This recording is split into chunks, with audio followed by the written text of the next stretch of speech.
Hello everyone, welcome to this lecture series on applied fluid mechanics. This is part 5 of lecture 3. I am Amitar Chauhan, welcome you all. जैसा हमने last lecture में देख लिया था कि model loss क्या होते हैं, मॉडल लॉस का यूज़ क्या है, सिमिलैरिटी कैसी होनी चाहिए मॉडल लॉस में, और रेनॉल्ड्स मॉडल लॉ जो फर्स्ट हमारा मॉडल लॉ है वो हमने देख लिया था. और रेनॉल्ड्स मॉडल लॉ के बेसिस पे हमने एक न्यूमेरिकल भी सॉल्व किया था. हमारा सेकंड मॉडल लॉ है फ्रॉड्स मॉडल लॉ. ठीक है, Froude's model law is the law in which the models are based on Froude number, which means for dynamic similarity between the model and prototype the fraud number for both of them should be equal.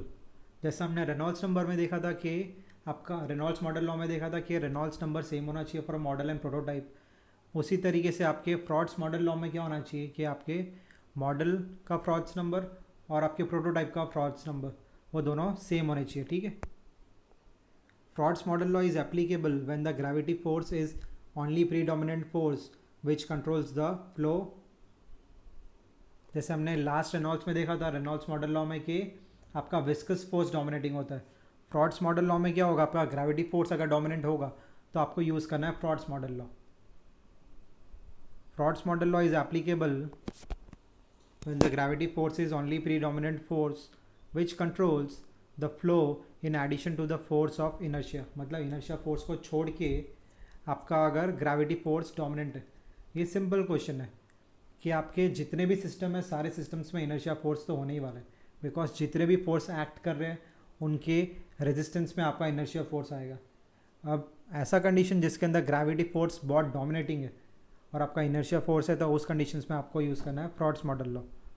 Frauds model law is applied in the following flow problems.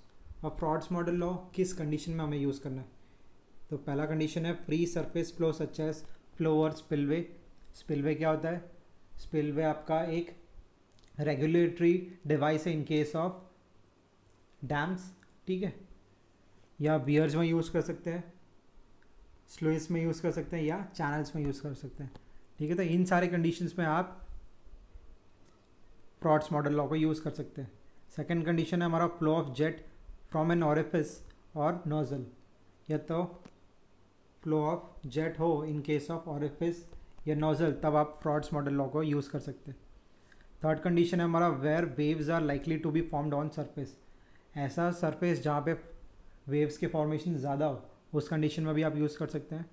और fourth condition है where fluids of different densities flow over one another. मतलब ऐसा condition जहाँ पर दो different fluid है और वो एक दूसरे के ऊपर फ्लो करते हो. ठीक है, उस कंडीशंस में भी आप फ्रॉड्स मॉडल लॉ को यूज़ कर सकते हैं. देख लेते हैं उसका example. V M is equals to velocity of fluid in model, L M is equals to linear dimension और length of model, G M is equals to acceleration due to gravity at a place where model is tested. ठीक है, जैसे हमने parameters model के represent किए by using V M L M G M notations, उसी तरीके से आप प्रोटोटाइप के भी कर सकते हैं. प्रोटोटाइप के क्या है, V P L P and G P. ठीक है, जो वेलोसिटी लेंथ और acceleration due to gravity in case of prototype को रिप्रेजेंट कर रहे हैं. ठीक है, अब फ्रॉड्स मॉडल लॉ क्या होगा, सिंपल है कि Froude's model law of model equals to Froude's model law of Froude's number of model equals to Froude's number of prototype. ठीक है, आपको ये ध्यान रखना है, फ्रॉड्स मॉडल लॉ नहीं होगा, फ्रॉड्स नंबर होगा. ठीक है, तो Froude's number of model equals to Froude's number of your prototype.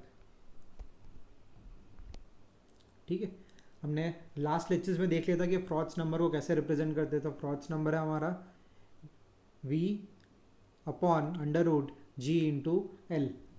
ठीक है, तो हम फ्रॉड्स नंबर ऑफ मॉडल को रिप्रेजेंट कर सकते हैं V M divide by under root G M into L M is equals to V P upon under root G P into L P. ठीक है,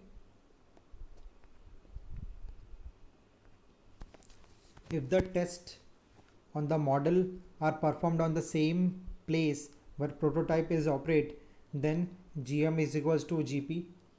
लास्ट स्लाइड में हमने देखा था कि acceleration due to gravity based on location है, ठीक है। अगर आपका मॉडल और प्रोटोटाइप दोनों सेम लोकेशन पे अगर टेस्टिंग हो रहे हैं तो जी एम और जी पी सेम हो जाएगा। तो आपका इक्वेशन क्या हो जाएगा, V M upon under root L M is equals to V P upon under root L P. अब हमने क्या किया कि वेलोसिटी के और लेंथ के दोनों टर्म्स एक साइड पे ले लिए और रेशियो हमने कर लिया है V M upon V P into one upon under root L P upon sorry L M upon L P, और आर एच एस में क्या बचेगा 1, ठीक है। तो हमने रेशियो कैसे लिया है कि मॉडल बाई प्रोटोटाइप के पैरामीटर्स को रेशियो में लिया है। तो V M upon V P हो गया और L M upon L P हो गया, ठीक है। अब हमने क्या कर लिया कि उसको कन्वर्ट कर दिया वापस प्रोटोटाइप और मॉडल के रेशियो में। तो हो क्या हो गया, V P upon V M हो गया और L P upon L M आ गया, ठीक है, which is equals to under root L R. अब आपका V P upon V M जो है वो आपका अंडर रूट एल आर है और L P upon L M जो है वो आपका खाली एल आर है। यहाँ पे क्या हो रहा है कि V P upon V M जो आ रहा है वो अंडर रूट एल आर आ रहा है,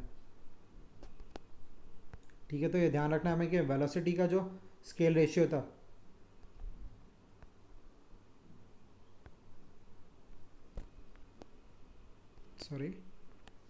जो वेलोसिटी का स्केल रेशियो है वो V P upon V M आ रहा है जो अंडर रूट एल आर आ रहा है, और जो हमने लेंथ का फाइंड आउट किया था पहले वो L P upon L M था वो खाली एल आर आता है, ठीक है।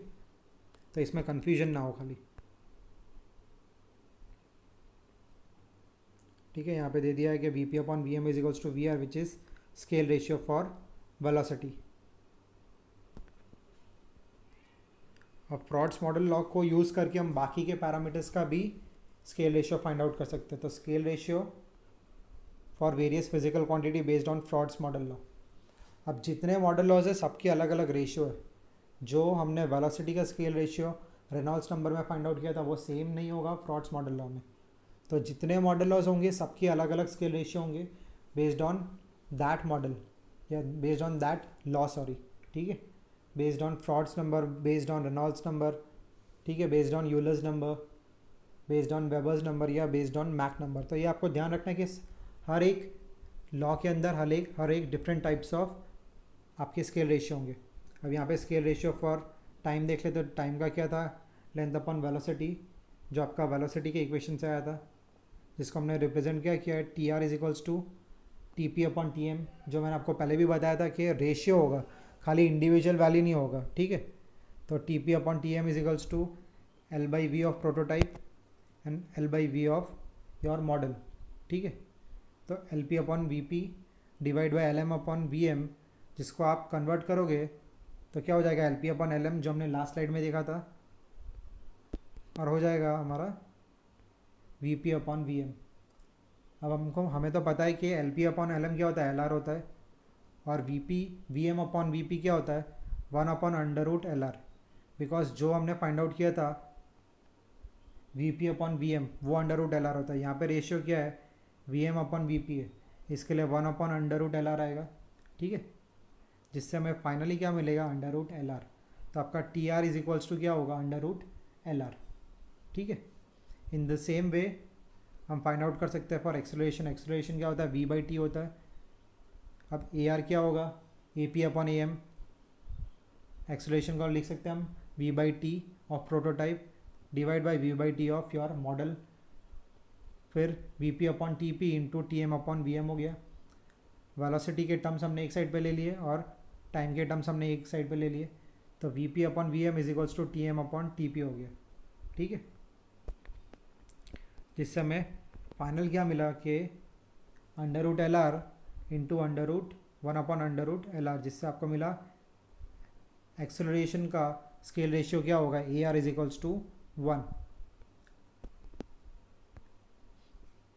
इन द सेम वे हम फाइंड आउट कर सकते हैं डिस्चार्ज के लिए। डिस्चार्ज को हम रिप्रेजेंट करते हैं as area into velocity. Area को हम लिख सकते हैं एल स्क्वायर और वेलोसिटी को लिख सकते हैं हम एल बाई टी। तो अब क्या मिलेगा आपको, discharge equals to L cube by T.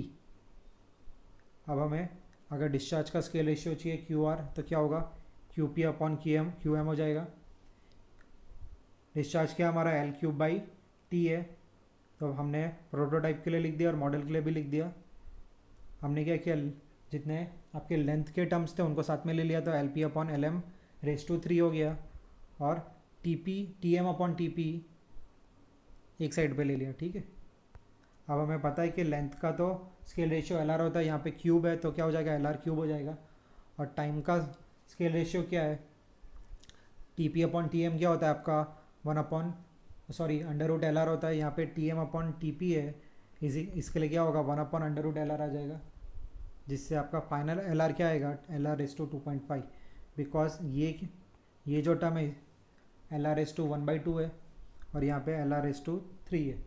ठीक है, जब इसे हम सॉल्व करेंगे तो हमारे पास फाइनल एल आर क्या आएगा, L R equals to L R raise to 2.5। ठीक है, इन द सेम वे हम फाइंड आउट करेंगे फोर्स के लिए।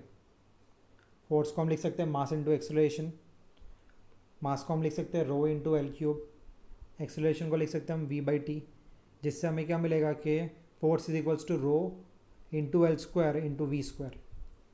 ठीक है, अब सेम चीज़ करना है, डिफ़िकल्टी इसमें कुछ नहीं है, सिर्फ आपको ये चीज़ समझना है कि जब आप स्केल रेशियोज़ फाइंड आउट कर रहे हो तो आपको with respect to prototype, with respect to model आपको रेशियो लेना है, जिससे आपको एक स्केल रेशियो मिलेगा। वो स्केल रेशियो को आप यूज़ कर सकते हो कोई भी एक प्रॉब्लम को सॉल्व करने के लिए। अगर एक प्रॉब्लम है जिसके अंदर आपको वेलोसिटी का स्केल रेशियो फाइंड आउट करना है तो आप ये सेम इक्वेशंस यूज़ करेंगे। अगर आपको फोर्स का स्केल रेशियो फाइंड आउट करना है कोई प्रॉब्लम में तो आप ये सेम प्रोसीजर यूज़ करेंगे, वहाँ पे कोई डिफरेंस नहीं आएगा। ठीक है, हमने यहाँ पे सेम चीज़ किया है, प्रोटोटाइप बाय मॉडल।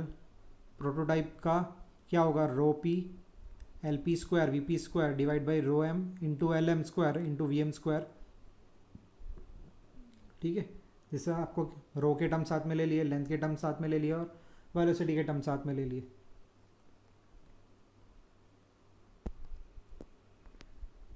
तो हमारा फाइनल टर्म क्या आ रहा है, हमारा फाइनल टर्म आ रहा है एल आर रेस टू 3। पर हम ये देख लेते हैं एक बार कैसे आ रहा है। यहाँ पे क्या किया गया कि rho P upon rho M is equals to 1 लिया है। अगर आपका प्रोटोटाइप और मॉडल दोनों का जो फ्लूइड है उसकी डेंसिटी अगर सेम है तो उसको आप 1 ले सकते हो। तो ये इक्वेशन तो हमारा पूरा 1 हो गया। बचा क्या आपके पास, बचा आपके पास L P upon L M the whole square into V P upon V M the whole square. L P upon L M the whole square क्या हो जाएगा, एल आर रेस टू 2 हो जाएगा, और V P upon V M the whole square क्या हो जाएगा, under root L R raise to 2। ठीक है, जिससे आपको फाइनल क्या मिलेगा, your scale ratio for force in case of Froude's model law equals to L R raise to 3। ये थोड़ा कंफ्यूजिंग हो सकता है बिकॉज बहुत सारे स्केल रेशियो है यहाँ पे, पर यही चीज़ आपको समझनी है कि अगर आपने एक बार ये समझ लिया कि डायमेंशन एनालिसिस इतना टफ नहीं है, उसके अंदर सिर्फ चीज़ें बहुत ज़्यादा है, उनको थोड़ा डिटेल में समझाया गया है, इसके लिए वो थोड़ा टाइम कंज्यूमिंग है। अगर आप 2-3 दिन अच्छे से देंगे डायमेंशन एनालिसिस को तो आप अच्छे से डीप कॉन्सेप्ट समझ लेंगे। और एक बार अगर आपको डायमेंशन एनालिसिस आ गया तो आप रिसर्च वर्क के अंदर बहुत ईजिली इसे यूज़ कर सकते हो, बिकॉज ये डायमेंशन एनालिसिस बहुत ज़्यादा यूज़ होता है इन केस ऑफ रिसर्च वर्क। जब आपको खुद के इक्वेशंस फॉर्म करने हो, जब आप कोई भी एक पर्टिकुलर प्रोसेस पे वर्क कर रहे हो, आप चाहते हो कि उसको बहुत डिटेल में उसे सॉल्व करना है, तो आप नंबर ऑफ़ वेरिएबल्स साथ में लेंगे, फिर वो इक्वेशन को सॉल्व करेंगे। तो वहाँ पे बहुत इंपॉर्टेंट है ये पॉइंट, तो ये सीखना बहुत ज़रूरी है। इसी तरीके से प्रेशर इंटेंसिटी के लिए भी फाइंड आउट कर सकते हैं। प्रेशर इंटेंसिटी क्या होता है, force per unit area. Force क्या था हमारा, rho L square V square upon area क्या था, एल स्क्वायर, जिससे आपको प्रेशर क्या मिल गया, रो वी स्क्वायर हो गया। आप क्या करेंगे, प्रोटोटाइप बाय मॉडल का रेशियो लेंगे। ठीक है, फिर सेम कंडीशन ली हमने कि density of prototype is equals to density of model, तो आपका डेंसिटी कैंसिल आउट हो जाएगा, बचेगा क्या हमारे पास, सिर्फ वेलोसिटी के टर्म्स बचेंगे, जिससे हमारा प्रेशर का इंटेंसिटी का स्केल रेशियो खाली एल आर आ जाएगा। उसी तरीके से आप scale ratio for work, energy, torque, moment etcetera find out कर सकते हैं। टॉर्क क्या फॉर्मूला क्या है, force into L, force into length आपका। तो टॉर्क रेशियो ले लिया हमने T P upon T M, F into L of prototype divide by F into L of your model. Force का स्केल रेशियो हमने ऑलरेडी फाइंड आउट कर लिया है। फोर्स का स्केल रेशियो क्या था, L R S to 3 into L R हो गया था आपका टॉर्क का स्केल रेशियो क्या है एल आर एस टू 4। अब जो टर्म्स हमने ऑलरेडी फाइंड आउट कर लिया उसे वापस सॉल्व करने की ज़रूरत नहीं है, फोर्स का हमने ऑलरेडी फाइंड आउट कर लिया था तो यहाँ पे वापस रिप्रेजेंट करने की ज़रूरत नहीं है, इसके लिए हमने directly L R S to 3 लिख दिया है। लेंथ का तो सिर्फ एल आर आएगा तो जिससे आपको फाइनल क्या मिलेगा एल आर एस टू 4 मिल गया। ठीक है, इन द सेम वे हम फाइंड आउट कर सकते हैं फॉर पावर। पावर का मतलब क्या होता है वर्क पर यूनिट टाइम। ठीक है, तो वो सेम चीज़ हमें करना है, वर्क पर यूनिट टाइम हमने कर दिया, force into length divide by T, उसका रेशियो ले लिया हमने के scale ratio for power. Power क्या हो जाएगा power of prototype divide by power of model, force into length upon time, same ratio हमने यहाँ पे ले लिया है। ठीक है, जब इसे हम सॉल्व करेंगे तो हमें क्या मिलेगा F R into L R into 1 upon T are.